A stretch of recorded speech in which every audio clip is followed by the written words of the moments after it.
Hey guys, Chicago injury lawyer Scott DeSalvo here, and I'm testing out a new microphone. You know me, I'm always trying to get good audio for you guys, and I'm going in on a Saturday. Very, very busy paperwork this week, and by Friday afternoon around 4:30, I knew my goose was cooked. I knew I was just beat, and there was just no way that I was going to be able to work late on Friday to avoid working on Saturday, so driving in at around 9 a.m. to take care of business. Gonna handle some business. Anyway, so today's topic is, what can you do to make sure that you've got smooth sailing in your workers' comp case? In other words, before you talk to a lawyer, before you file a claim, what are the things that you should know that will help you make sure that you have a smooth, non-confrontational, easy workers' comp case? So I have a couple of thoughts about this. I was talking to some people about that. Literally, I was having lunch with some people about a week ago, and we started talking about what they did, and then they started asking me about what they did, and then one of them had a bad experience in a workers' comp case, so I thought, why not shoot a video about it? So the first thing to realize is that it takes two to tango, right? So by its very nature, in a workers' comp case, we are seeking money and benefits for people who get hurt on the job, right? So that usually includes TTD, which is money that you get paid while you're off work with a doctor's note to replace your salary or your wage. You're also entitled to pick a doctor of your choice and have that doctor sort of be the boss of your case, refer you out to other people, other doctors, other specialists, and they're supposed to pay that for related medical care. And then, the third thing that you're supposed to get in every comp case is a lump sum of money at the end of the case. It's called Permanent Partial Disability, PPD, and it's based on how serious your injury was and what your outcome is. So if you have serious permanent injuries, the TTD rate can be pretty high, especially if you're not able to go back to work doing your old job, right? So that's what you're entitled to. There's other things that you're entitled to in a workers' comp case, but it takes two to tango. So the insurance adjuster, as soon as you do a comp claim, we send a notice to the workers' comp insurance for your employer, and or to your employer if we can't figure out who their insurance is, but we usually can. We send it to them, and then they become involved. And now, look, insurance company is aware that they're going to be paying money, and their business makes a profit by limiting payouts and increasing the premiums, right?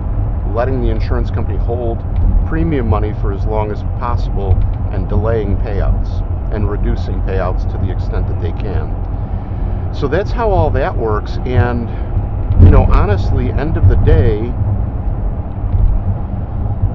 my initial point here is, sorry, I'm kind of distracted. My initial point here at the end of the day is, sometimes you can't make it smooth sailing. So how might you know that? How might you know that? Well, you might know that or discover that if you've been at a company for a while and you see how they treat other people who get hurt at work. So if the company you're at immediately goes into it's fraud, let's fight it to the death mode, that's what they're going to tell the workers' comp insurance company. They're going to tell them, oh, you weren't a very good employee anyway, and we think he might have been stealing, and all this, where it's fake, he hurt himself at home. Like, no evidence. If they have that negative, distrustful attitude, you're probably in for a fight, okay? If they fired the last two guys who filed any sort of workers' comp claim, they're going to try and fire you too. So the idea that it's going to be smooth and not a big deal is unlikely in those circumstances. But here's the things that you can do to make it smooth sailing. First, pardon me, report the accident that caused your injury immediately. That's number one. Number two, go to a doctor immediately and make sure that the doctor has been told that the issue is a work-related injury, and make sure the doctor is cool with treating a work-related injury. 3, make sure your doctor is a doctor who will support you. So family doctors will say nice things to you in their office. Other doctors will tell you, will seem sympathetic, be very nice. You probably need to know whether your doctor has experience in workers' comp or personal injury litigation, and whether they're okay with giving a deposition or not. If doctors don't have experience in the claims process, I've seen it over and over in my business, they think they're helping you, they write dumb things in your medical records, and those dumb things end up hurting your case. Last thing I'll mention is definitely consider talking to a lawyer. So a lot of people think that if you hire a lawyer, it means that there won't be smooth sailing in your case, and that your case is going to be a fight and your lawyer is going to come out of the gate like a lion. I don't do that in my office at all. I'm very nice to the adjuster. We file just the required paperwork, and when the adjuster calls, I talk to them, I provide them information, and I try to develop sort of a nice relationship with the adjuster. Because you're right, if you have a lawyer you hire for workers' comp and he calls your company and starts yelling at them, and then calls the insurance company and starts yelling at them, they are more, it's just a fact.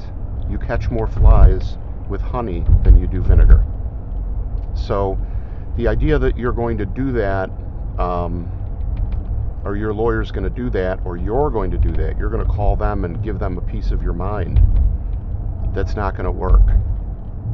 Avoid doing that. Provide them the information they need. Talk to a lawyer, because a lawyer is going to know what information they deserve, what information they don't, what they can do and what they can't do in the claim, what choices are theirs and what choices belong to you. Now, the insurance company is never going to tell you that stuff. And if you are unrepresented, very high percentage likelihood that they are going to take advantage of you. And once a case is old enough and it's been existing for long enough and they've collected enough information on the case, you could easily be in a situation where over and out, over and out. Too late. There were mistakes made in the case that, reduce the case's value and make the case impossible to prove. Now, it's rare that I run into a case I can't improve or fix, but you understand my point. Having the case managed by an attorney who is actually an attorney is working on the case, not just a case manager, not just the secretary.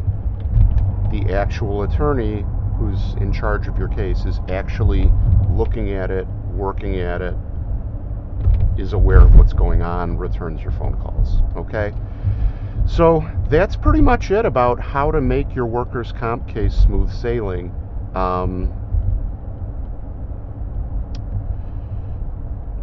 Yeah, that's pretty much it on how to make your workers' comp case smooth sailing. So first is, if you got a mean company and they want to fight you, then they're going to fight you. And then the second is, there are some things you can do, which I just described in the video, but of course there's no guarantee. So hope that information helps you. Hope you and your family are healthy and you're having a beautiful day. But if God forbid you or a loved one needs an attorney, please feel free to give me a call. 312-500-4500, free consultation anytime, day or night. 312-500-4500, any kind of injury or accident case. I'm happy to answer your questions for free, and if you need a lawyer, I'll represent you. But if you're not ready to talk to a lawyer, you can look at the links in the description. I have a couple of calculators that are really good, that are free, no obligation, on my website. available for you 24/7. And those would be the case cash calculator that tells you what your case might be worth, or the good case calculator, which gives you an idea about whether you have a good case or you might have a case with some challenges. So those are free. Each of them takes 10 or 15 seconds to complete, and then you get a lot of answers and info in your case without talking to a lawyer. Free for you. Links in the description. If you enjoyed the video, please like it, and feel free to comment below. Give me the thumbs up. Subscribe if you'd like to see more videos, and I have a link below. If you wouldn't mind giving me a 5-star review on Google as a favor, I would appreciate it. All you do is cut and paste the link into a web browser on your phone or computer. Takes you right to the page. Click 5 stars, say a kind word, hit submit, and you're done. 5 seconds for you, but invaluable for me. Really would help me out. So thanks very much for watching, and I hope you have a great day. Take care. And hopefully this microphone was good. It's a Bluetooth microphone. I have something else I'm going to test in the next video too. So anyway, have a great day. Take care. Bye-bye.